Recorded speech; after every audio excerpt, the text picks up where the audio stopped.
हेल' लोगोफोर आं दिनै मोनसे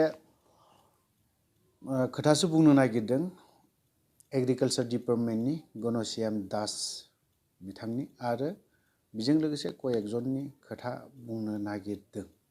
खोथाया दिनै बिदि एफाराब माबा नङा, मा होननानै बुंगोन, गोरा नङा, राफ जानाय नङा। मालाबा जायो, सम सम बुंनांगौ। तो मैयाहाय आं कयेकटा रायजो राजानाव आंनि चेनेलखौ जायफ्रा फल' खालामनाय साबस्क्राइबारफोर बिथांमोननिसिम आंनि गोसो गोरबोनिफ्राय बिथांमोननो गोदान बोसोरनिफ्राय अननाय मोजां मोननायखौ बावहरग्रोनाय जाबाय। तो खोथाया नैबे ओरैबायदि जादों। बिथां सारखौ आङो गिबि गिबियावनो हामबाय होनो। माब्रै? मानो दिनै बे थेंकिउखौ मानो थाखाय होदों आं? दाखालिहाय जितु एग्रिकालचार डिपार्टमेन्टआव बिथांखौ नीलकान्त कलिता बिथांखौ एरेस्ट खालाम इमिडिएट एक्शन खालामनायनि थाखाय बिराद मोजां मोनदों आं।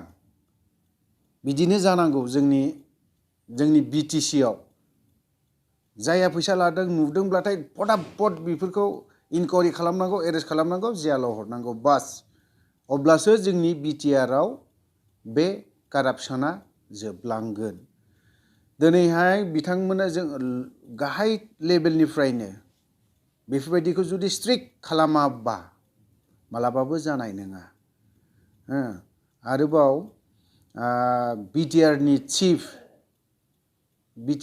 चिफ आरोबाव ओरैहाय डिपुटि चिफ बिथांमोनखौबो थेंकिउ होगोन आं दिनैनि दिनाव। मानो होननानै बुङोबा दिनैनि सालायनायाव बिथांमोना मा होननानै बुङो, बिथांखौ एरेस्ट खालामनायाव नोंथांमोननिबो दिनै बिटिआरनि चिफ प्रमद बर' बिथांनि, गबिन्द बिथांनि गोबां मदद जानायावसो दिनै बुंनायाव नाजानायाव बेफोरबायदि सासे सासपेन्ड बा एरेस्ट खालामनो हादों। बिनि थाखाय आं बिथांमोनखौ दिनै बिटिआरनि लिडारफोरखौ थेंकिउ होगोन। बे खारन बिबो ओरैबायदि आरो लोगोसे थेंकिउ होबावगोन जे बे रादाबखौबो थेंकिउ होनांगोन। आरो ओरै NKTV बड'लेण्ड रादाब बिथांमोनखौ गासैखौबो थेंकिउ होगोन आंनि चेनेलनिफ्राय, अफ्रि दैमारि चेनेलनिफ्राय बिथांमोनखौ गासैखौबो थेंकिउ होयो। तो खोथाया मोजां मोनदों आं दिनैहाय बेखौ मोनग्रोदों। आंनो सासे लोगोआ हरदों बे भिडिअखौ। बिनि उनावहाय आं आर'नाइनो हरग्रोदों। बे आर'नाइनिफ्राय ओरैहाय गासैबो मोनलांजोबदों। आर'नाइ रादाबा दामग्रोदों। तो बिनि थाखाय आं मोजां मोनदों। दिनै सासपेन्डबो जाबाय, एरेस्टबो जाबाय। दा नायबावनोसै आरोबाव एरेस्ट जाखांनानै बिथाङाथ' जेलाव थाबाय, सासपेन्डबो जाबाय होननानै खोनादों। बिनि थाखाय आं मोजां मोनदों आरोखि। गणश्याम दास, प्रमद बर' बिथां, आरोबाव ओरैहाय मा होननानै बुङो डिपुटि चिफ, बिथांमोन साथामखौ आङो थेंकिउ होनगोन। तो जिखियानो जादोला गोजाम बोसोराव आंनिया मा जादों जेबो गैया। बिटिआरनि लिडारफोरखौ रायदों आरो रायदों आरो रायदों आरो रायदों। आसा खालामदों 2022 मायथाइयाव दिनैनि बे बिटिआर सरकारा मोजांखौ मावलांगोन होननानै। लोगोसे सार रन्जन दैमारि बिथांमोनाबो थाबैनो फैगोनखौ आं आसा खालामदों। ओरैहाय रन्जन दैमारिल' नङा, जेलाव थानाय जेसेबां थानायफोर, जेसेबां लिडार केडार गासिबो NDFBनि नामाव जेसेबां जेल जानाय दं बिथांमोना गबोगोनखौ 2022आव आं आसा खालामदों गगनखौ। खिन्थु नैबे 2022आव जानुवारिनि 17 तारिखआव मोनसे हियारिं दंबावो सारमोननिनो, बेखौ खोनासंबावनि खनसेबाव। तो आं 17 तारिखसिमहालागै बोरैबा भिडिअ खालामाबो जानो हागौ। आं नायबावगोन आं साननैसोखौ आरोबाव। जिखियानो जादोला जानानैबो थांबाय। सारमोना गबोगोनखौ आं आसा खालामदों। आरो बेजों लोगोसे जेसेबां NDFBनि केडारफोरनि जाखिनि मोननांगौ दंबावो बेफोरबो 2022आव मोनजोबगोनखौ आं आसा खालामदों। जाहाथे जों बेखौ खुनले बुंबाय थानो नाङा। 2022आवहाय गोदान बोसोरावहाय माबोरै जायो, गोदान बोसोरखौ नायबावनोसै लोगोफोर। एसे दिनैनि माबाया भिडिअ एथ'ग्राब इम्पर्टेन्ट नङा दै, बिराद सिरियास बाथ्राबो नङा। एग्रिकालसार डिपार्टमेन्टखौ आङो गणश्याम दासखौ एकदम दिनैसिमबो दाबो थेंक इउखौ होबाय थागोन आरोखि। मानो होनना बुङोबा दिनै बिथाङा मा होननानै बुङो 17 आं 27 तारिखनि खोथाखौ होननानै बुंदों। 27 तारिख दिनै 31 तारिख दिनै लास्ट 30 तारिखआव बिथाङा एरेस्ट जादों मैयानि दिनावहाय। आंनाव असि साराबो कल खालामदों मैयाहाय। कल खालामनानै सोंहरदों जे नों भिडिअखौ माब्रै मोना बिदि सोंदों। गिबियावनो ओरै आर'नाइ रादाब बिथांनावबो सोंहरदों। बिनि उनावहाय आंनाव सोंहरदों। आंनिफ्राय ओरै स्टेप बाय स्टेप सोंलांबाय थानानै बिथांमोना बै जायनिफ्राय मोननाय भिडिअखौ मोनहैदों आरोखि।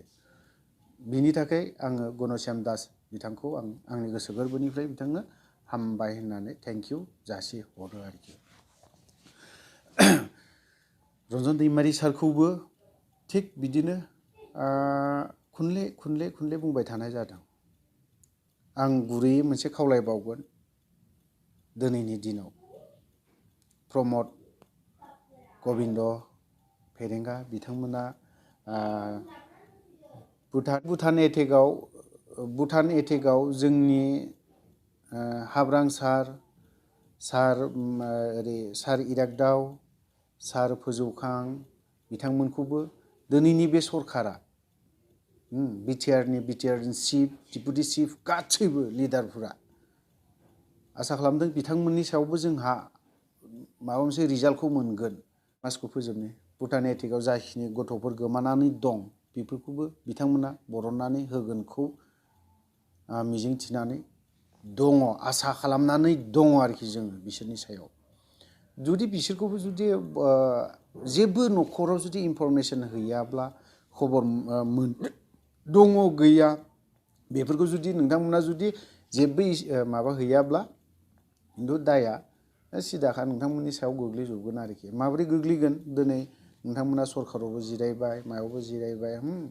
आंनि खोथाखौ नोंथांमोना भेलुलेस खोथा होनना साननो हागौ दै, भेलुलेस जानो हागौ होननानै बुंनो हागौ। नोंसोर भेलुलेस मानसि बियो जेबो गैयै मानसि जानो हागौ होनना बुंनो हागौ। खिन्थु